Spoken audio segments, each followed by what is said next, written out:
A reading from John chapter 19. Then Pilate took Jesus and flogged him, and the soldiers twisted together a crown of thorns and put it on his head and arrayed him in a purple robe. They came up to him saying, "Hail, King of the Jews!" and struck him with their hands. Pilate went out again and said to them, "See, I am bringing him out to you, that you may know that I find no guilt in him." So Jesus came out, wearing the crown of thorns and the purple robe. Pilate said to them, "Behold the man." When the chief priests and the officers saw him, they cried out, "Crucify him! Crucify him!"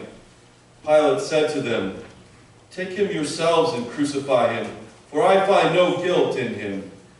The Jews answered him, "We have a law, and according to that law he ought to die, because he has made himself the Son of God." When Pilate heard this statement, he was even more afraid. He entered his headquarters again and said to Jesus, "Where are you from?" But Jesus gave him no answer. So Pilate said to him, "You will not speak to me? Do you not know that I have authority to release you and authority to crucify you?" Jesus answered him, "You would have no authority over me unless it had been given you from above. Therefore, he who delivered me over to you has the greater sin." O Lord, have mercy on us. Thanks be to God.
From then on, Pilate sought to release him. But the Jews cried out, "If you release this man, you are not Caesar's friend. Everyone who makes himself a king opposes Caesar." So when Pilate heard these words, he brought Jesus out and sat down on the judgment seat at a place called the Stone Pavement, and in Aramaic, Gabbatha. Now it was the day of preparation of the Passover. It was about the 6th hour. He said to the Jews, "Behold your king." They cried out, "Away with him! Away with him! Crucify him!" Pilate said to them, "Shall I crucify your king?" The chief priests answered, "We have no king but Caesar." So he delivered him over to them to be crucified. O Lord, have mercy on us. Thanks be to God.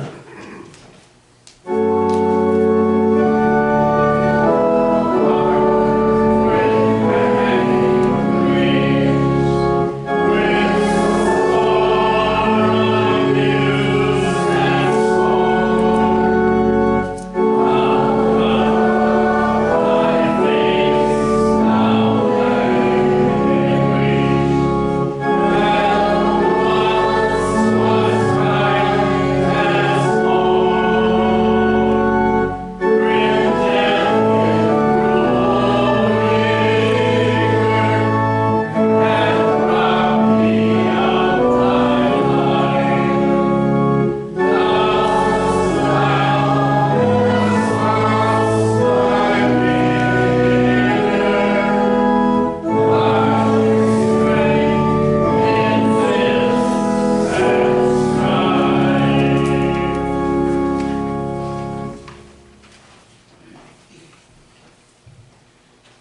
So they took Jesus, and he went out bearing his own cross to the place called the place of the skull, which in Aramaic is called Golgotha.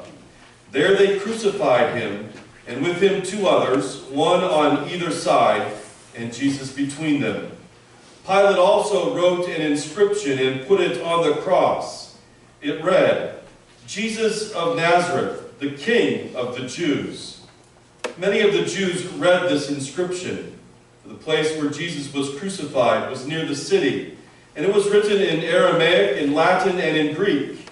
So the chief priests of the Jews said to Pilate, "Do not write, 'the King of the Jews,' but rather, 'This man said, I am King of the Jews.'" Pilate answered, "What I have written, I have written." O Lord, have mercy on us.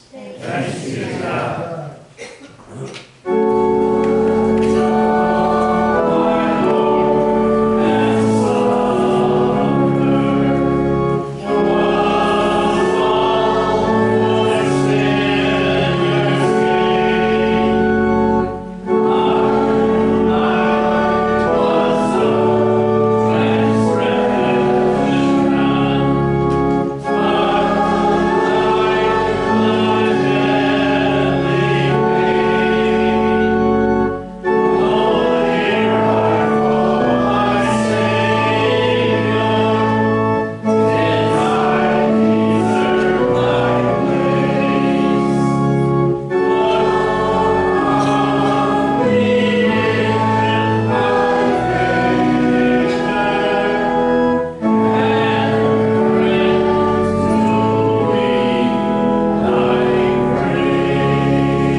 When the soldiers had crucified Jesus, they took his garments and divided them into 4 parts, 1 part for each soldier, also his tunic. But the tunic was seamless, woven in one piece from top to bottom. So they said to one another, "Let us not tear it, but cast lots for it to see whose it shall be." This was to fulfill the scripture which says, "They divided my garments among them, and for my clothing they cast lots." So the soldiers did these things. But standing by the cross of Jesus were his mother and his mother's sister, Mary the wife of Clopas, and Mary Magdalene. When Jesus saw his mother and the disciple whom he loved standing nearby, he said to his mother, "Woman, behold your son." Then he said to the disciple, "Behold your mother." And from that hour, the disciple took her to his own home. O Lord, have mercy on us. Thanks be to God.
After this, Jesus, knowing that all was now finished, said, to fulfill the scripture, "I thirst."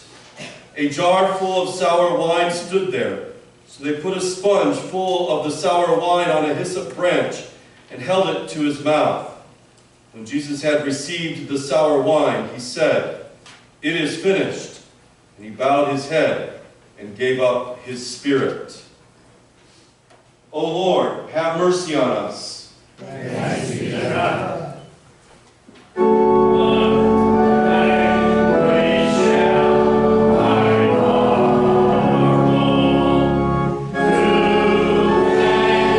Thee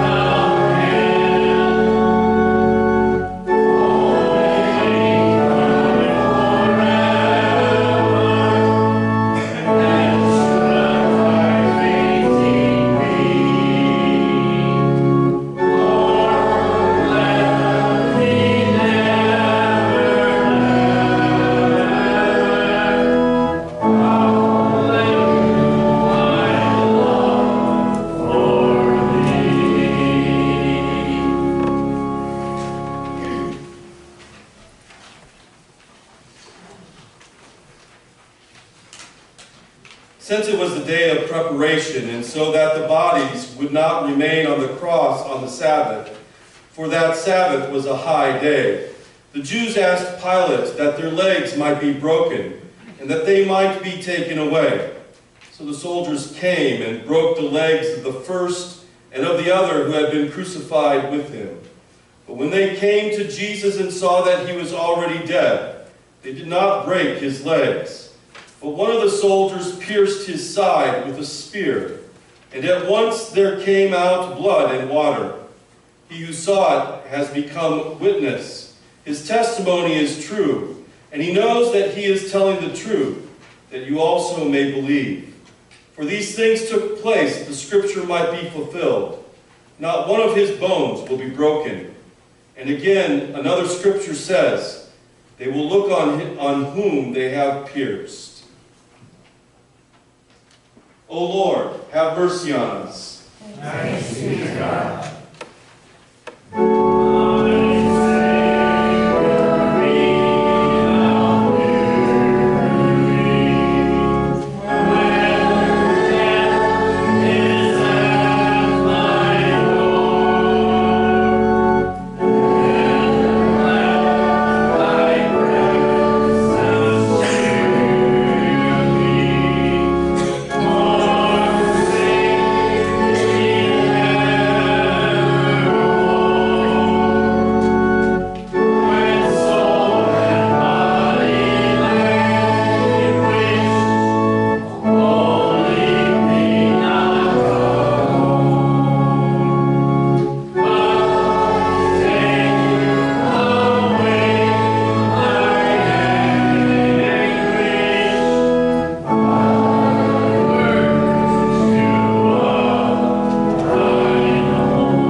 After these things, Joseph of Arimathea, who was a disciple of Jesus, but secretly for fear of the Jews, asked Pilate that he might take away the body of Jesus. And Pilate gave him permission. So he came and took away his body. Nicodemus also, who earlier had come to Jesus by night, came bringing a mixture of myrrh and aloes, about 25 pounds in weight. So they took the body of Jesus and bound it in linen cloths with the spices, as is the burial custom of the Jews. Now in the place where he was crucified there was a garden, and in the garden a new tomb in which no one had yet been laid. So because of the Jewish day of preparation, since the tomb was close at hand, they laid him there. O Lord, have mercy on us.